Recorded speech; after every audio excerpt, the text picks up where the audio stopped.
Welcome to ETV prime. తాజాగా డిఎస్సిలో ఎలాంటి అవకతవకలు జరిగాయి అనేటువంటిది చాలా విస్తృతంగా ఏపీలో నిరసన కార్యక్రమాలు అవన్నీ కూడా చేస్తున్నారు. పక్క వైసీపీ కార్యకర్తలు వాళ్ళంతా ఎమ్మెల్సీలు వాళ్ళందరూ కూడా చేస్తున్నారు. జగన్మోహన్ రెడ్డి గారు కూడా స్వయంగా అసలు డిఎస్సిలో ఏమేమి అవకతవకలు జరిగాయి అవన్నీ కూడా వెల్లడించడం జరిగింది. ఎక్స్ వేదికగా కూడా అసలు మెరిట్ లిస్ట్ ఎందుకు బయట పెట్టలేదు, అవుట్ సోర్సింగ్ ఉద్యోగికి ఫస్ట్ ర్యాంక్ వచ్చింది నిజమా కాదా, డిఎస్సి నిర్వహణలో విఫలమైనటువంటి లోకేష్ రాజీనామా చేయాల్సిందే, రాష్ట్ర విద్యాశాఖ కార్యాలయం ఎదుట వైఎస్ఆర్సీపీ నేతలు ఆందోళన చేశారు.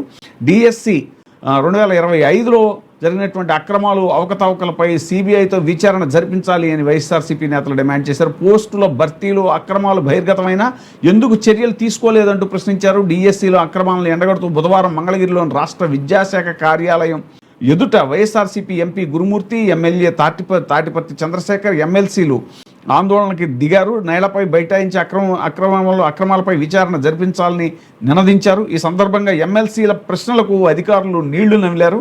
అవుట్సోర్సింగ్ ఉద్యోగికి ర్యాంక్ ఎలా వచ్చింది, అది నిజమా కాదా, మెరిట్ లిస్టు ఎందుకు బయటపెట్టడం లేదు అంటూ వైఎస్ఆర్సీపీ ఎమ్మెల్సీలు పర్వతరెడ్డి, చంద్రశేఖర్ రెడ్డి మిగతా వాళ్ళంతా కూడా ప్రశ్నించడం జరిగింది. ఫస్ట్ ర్యాంకర్కి కాల్ లెటర్ పంపకుండా ఎందుకు ఆపారు, నవీన్ అనే అభ్యర్థి యొక్క ఐడిని ప్రభుత్వం బ్లాక్ చేయడం నిజమా కాదా అని కూడా ఎమ్మెల్సీలు నిలదీశారు. ఫస్ట్ ర్యాంక్ వచ్చిన ఉద్యోగంలో చేరకపోవడం అనేటువంటి చరిత్రలో ఎక్కడైనా ఉందా అంటూ మండిపడ్డారు. డిఎస్సి 2025 మొదటి మెరిట్ లిస్టు ఎందుకు రద్దు చేశారు అనేటువంటిది ప్రశ్నించారు. ఎస్సీఈఆర్టీలో అవుట్సోర్సింగ్ విధానంలో కంప్యూటర్ ఆపరేటర్గా పనిచేస్తున్న నవీన్కి డిఎస్సిలో ప్రశ్నలను ఆన్లైన్ చేసే బాధ్యతలు ఎలా అప్పగించారు అని నిలదీశారు. డిఎస్సి ఫలితాల అనంతరం నవీన్కి టాప్ ర్యాంక్ వచ్చింది అనేటువంటి విషయం గుర్తించి మొత్తం ఎంపిక ప్రక్రియను మార్చివేయటం ఎంతవరకు సబబు అని ప్రశ్నించారు. దీనివల్ల ఎంతోమంది మెరిట్ అభ్యర్థులకి అన్యాయం జరిగింది అంటూ ఎమ్మెల్సీలు అధికారులపై ఆగ్రహం కూడా వ్యక్తం చేశారు.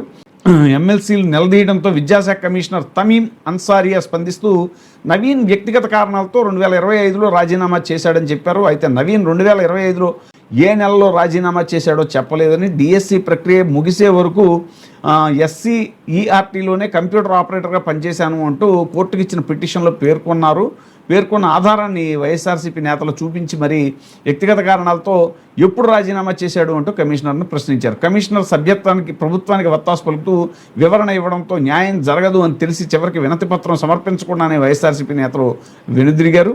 అనంతరం మీడియాతో కూడా మాట్లాడటం జరిగింది. మెగా డిఎస్సిని అక్రమాలు, అవినీతి కేరాఫ్గా మార్చారు అని చెప్పేసి మండిపడ్డారు. రాష్ట్రంలో 3 లక్షల మంది విద్యార్థులు రాసిన పరీక్షల్లో అన్యాయం జరిగితే సిబిఐ దర్యాప్తు చేయించి అక్రమాలను వెలుగులోకి తేవాలని, బాధ్యులైన అధికారులను సస్పెండ్ చేయాలని విద్యాశాఖ మంత్రి లోకేష్ రాజీనామా చేయాలని డిమాండ్ చేశారు.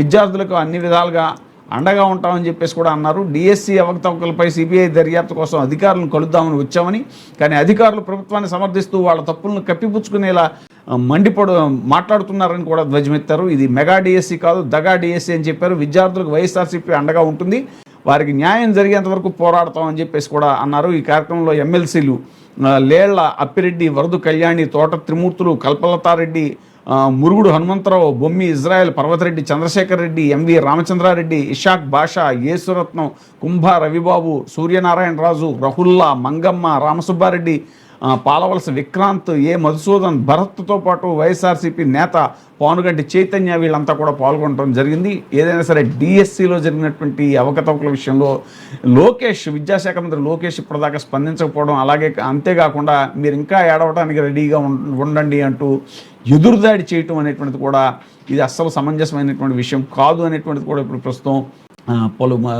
చాలామంది విశ్లేషకులు అలాగే ప్రజా సంఘాలు కూడా ఆగ్రహం వ్యక్తం చేస్తున్నటువంటి పరిస్థితి. ఇప్పుడే సబ్స్క్రైబ్ చేయండి, లైక్ చేయండి, షేర్ చేయండి. ఈటీవీ ప్రైమ్, నీ ఉత్తమాభిరుచుల సమ్మేళనం.